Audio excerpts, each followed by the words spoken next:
का स्वागत है यूट्यूब चैनल महादेव पाठशाला पर। और आज जो है वो BHD जो विषय कोड है उसका दूसरा वाला आज हम लोग लेके आए चैप्टर। और दूसरा जो चैप्टर है वो जो उपन्यास है सेवा सदन, उसका जो कथानक है हम आज उसके बारे में बात करेंगे। ठीक है, तो चलिए बिना देर किए सेवा सदन का सारांश सब समझते हैं।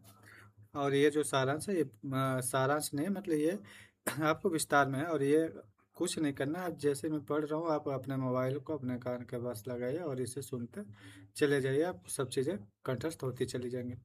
इस सेवा सदन जो उपन्यास है इसका जो प्रकाशन है सन 1918 में हुआ था। और सेवा सदन यानी कि 1916 में पहले इसको क्या है बाजार ए हुस्न नाम से क्या किया था, प्रेमचंद जी ने इसको लिखा था। बट इसको उतनी ज़्यादा ख्याति नहीं मिलती है, तो प्रेमचंद इसको फिर से लिखते हैं। लेकिन इस पर इसको क्या करते हैं, हिंदी में लिखते हैं। जब हिंदी में लिखते हैं तो इसे सेवा सदन नाम से लिखते हैं। और उसी को आज हम लोग समझने वाले हैं कि इसमें जो एक स्त्री है उसकी स्थिति क्या रहती है समाज में, बस वही चीज़ हम तो चलिए शुरू करते हैं। कि उपन्यास पुलिस के दरोगा कृष्णचंद्र के वर्णन से प्रारंभ होता है, जो अपने विभाग के सम्मानित और ईमानदार अधिकारी के रूप में जाने जाते हैं। वे दूसरे अधिकारियों की तरह घूस नहीं लेते और सरकार से मिलने वाली जो वेतन है उसी पर अपना जीवन यापन करते हैं। उनके परिवार में एक पत्नी है, दो बेटियां सुमन और शांता है। क्या है, सुमन और शांता है। इनके पास दो बेटियां हैं, यानी कि एक कृष्णचंद्र हैं, कृष्णचंद्र हैं, इनकी एक वाइफ है और दो बेटी है। और उस बेटी में एक का नाम सुमन है एंड दूसरे का नाम शांता है। ठीक है, इतना आपको कंठस्थ हो गया। जब सुमन विवाह योग्य हुई तब कृष्णचंद्र के सामने समस्या है कि विवाह के लिए दहेज का प्रबंध करे। यानी कि दहेज नॉर्मल सी बात है, आज भी दहेज प्रथा चलती है और उस समय भी चला करती थी, तो दहेज तो चाहिए चाहिए। वे इसी उहापोह में कि यह प्रबंध कैसे हो, इनके क्षेत्र में क्या होता है, इनके क्षेत्र में एक बड़ा महंत और जागीरदार रामदास था और वो उसकी ऊंची पहुंच वाला था।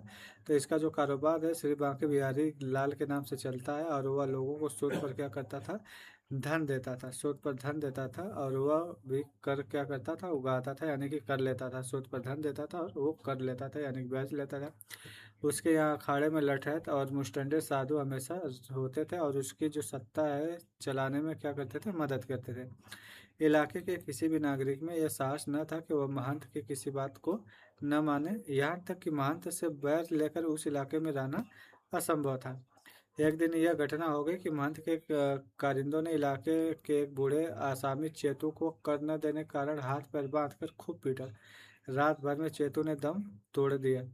प्रेमचंद ने उपन्यास में वर्णन किया कि दरोगा कृष्णचंद्र को मालूम हुआ कि मानो ईश्वर ने बैठे बिठाए सोने की चिड़िया उनके पास भेज दी। तहकीकात करने चले जाते हैं, यानी कि जब ये सब हो जाता है तो कृष्णचंद्र को लगता है कि यार कहाँ मैं किसी के पास मांगने के लिए जाता, अब तो भगवान ने मेरे पास ये मौका ही भेज दिया, तो चलिए अब कुछ करते हैं। लेकिन आपको मालूम है कि कृष्णचंद्र एक साहसी साहसी एंड ईमानदार पुलिस अफसर थे, ईमानदार पुलिस अफसर थे। अभी देखिए आगे आपको मालूम चलेगा कि क्या होता है।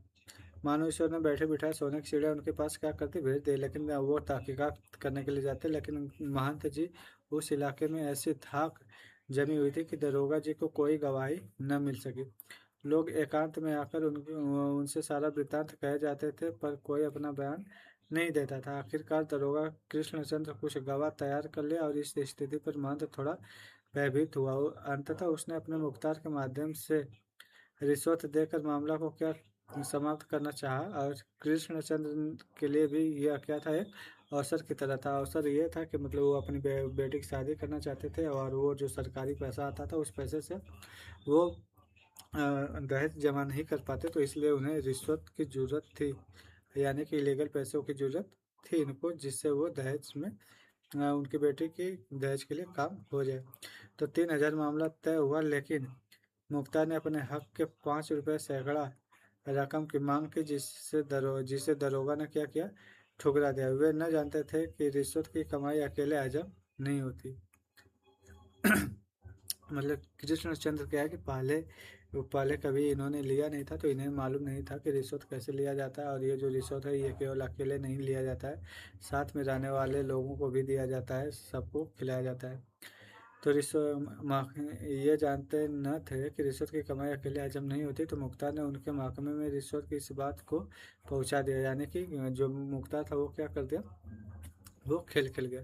जिस पर बड़े पुलिस अधिकारियों ने गुप्त तहकीकात कर मामला सही पाया और ठीक सुमन की शादी के तिलक जाने की शायद में पुलिस सुपरिटेंडेंट ने दरोगा कृष्णचंद्र को गिरफ्तार कर लिया और 2-3 महीने मुकदमे के बाद अंततः कृष्णचंद्र को 5 साल की क्या होती है, कैद हो जाती है। और मानते जी 7 वर्ष के लिए, और दोनों चेलों को काले पानी का क्या हो जाता है, दंड मिल जाता है। उधर कृष्णचंद्र की जो पत्नी गंगा जली थी, पत्नी का नाम गंगा जली है, और उसकी जो 2 पुत्रियां थी सुमन और शांता को गंगा जली का भाई उमानाथ अपने साथ अपने घर ले गया, और सुमन का विवाह जहां होने वाला था वहां से संबंध टूट गया। और अब दौड़ धूप कर उमानाथ ने एक विधुर, यानी कि विधुर उनको कहा जाता है जिनकी पत्नी मर जाती है, यानी कि जैसे विधवा होती है, तो विधवा की जो विधवा में क्या होता है कि जो जिसका पति मर जाता है, लेकिन विधुर में क्या होता है कि किसी हस्बैंड की वाइफ मर जाती है तो उसे विधुर कहते हैं। यानी कि उस व्यक्ति का नाम गजाधर था, से सुमन का विवाह कर दिया जाता है। आपको मालूम है कि जब गाँव में से शादियाँ वादियाँ होती है, तो इस समय अगर किसी के बारे में कुछ मालूम चल जाता है और किसी के घर पुलिस आ जाती है, तो वो छोटी मोटी बातें नहीं रह जाती हैं।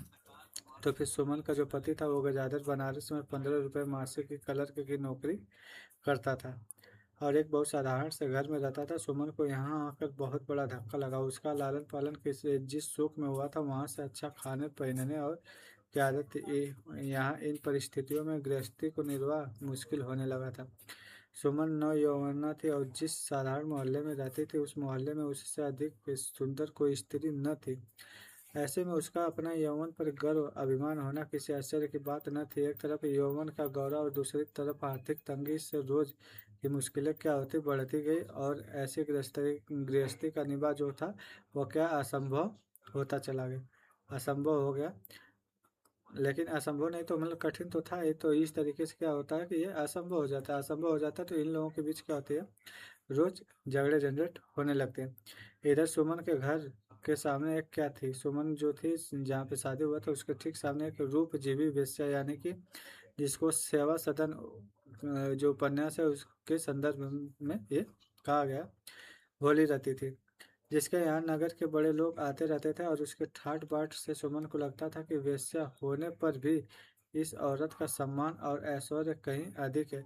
एक दिन अपने पड़ोसी, यानी जो पड़ोस की स्त्री थी, पड़ोसी स्त्रियों के साथ गंगा से लौटते हुए सुमन का मन हुआ कि थोड़ी देर बेनी बाग में टहला जाए। वहाँ उद्यान की सुंदर छटा के साथ पशु पक्षी भी थे।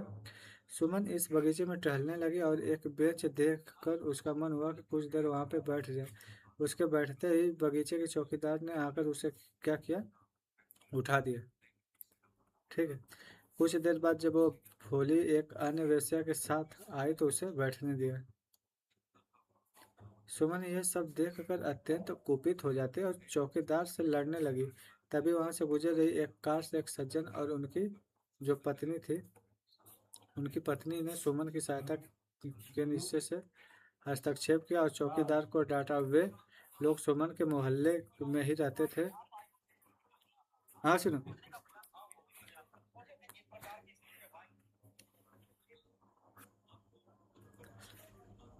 सुमन के इन घटनाओं का असर पड़ा तो एक तो वेश्याओं को बेंच पर बैठने का आशय, उसने ये समझा कि समाज में साधारण स्त्रियों की अपेक्षा वेश्याओं का सम्मान कहीं अधिक है।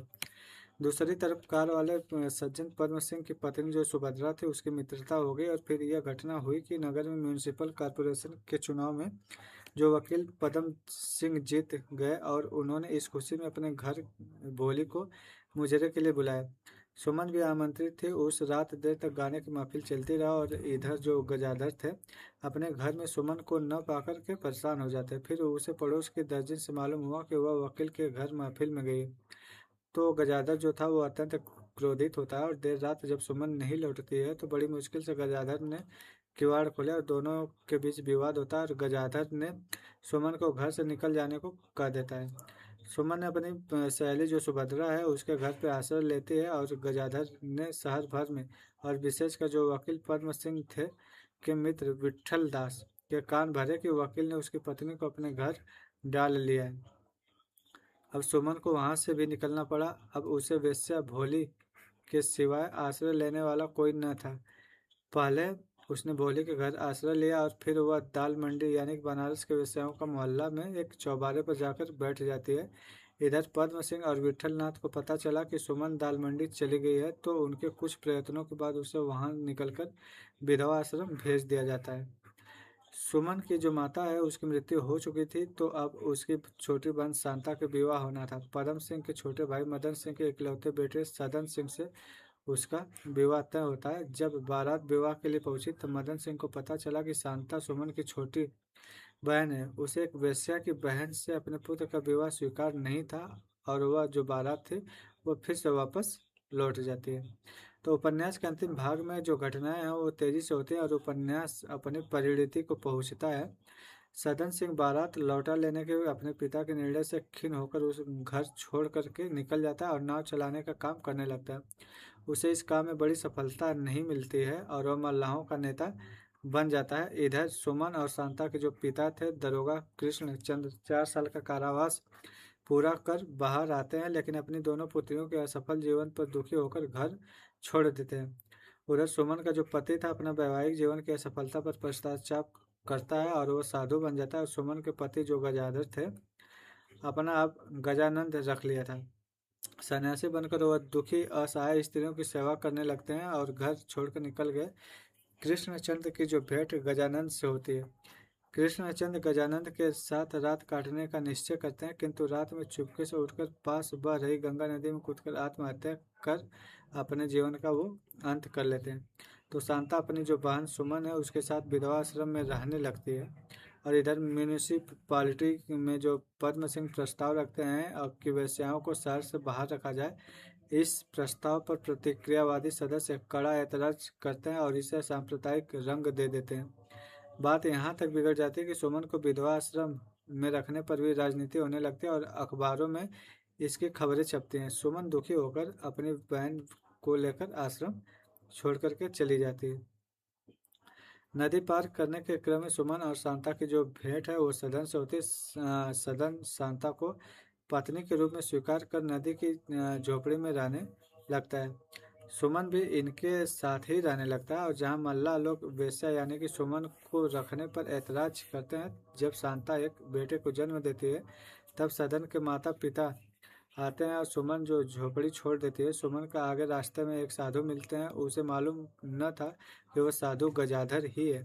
गजाधर गजानंद बनकर पद्म सिंह की सहायता से एक आश्रम में बनाकर निराश्रित युवतियों का संरक्षण करने लगे थे। सुमन इस सेवा सदन यानी के आश्रम से जुड़ जाती है। अब यहाँ से 50 युवतियाँ हो जाती हैं जो सिलाई बुनाई इत्यादि कलाओं से अपना जीवन यापन भी कर रही हैं। और एक दिन सुभद्रा इस सेवा सदन में आती है और वह सुमन की कार्य कुशलता को देखकर चकित हो जाती है और सुमन सेवा कार्य में अपना जीवन जो उद्देश्य है उसको पूर्ण करते हैं।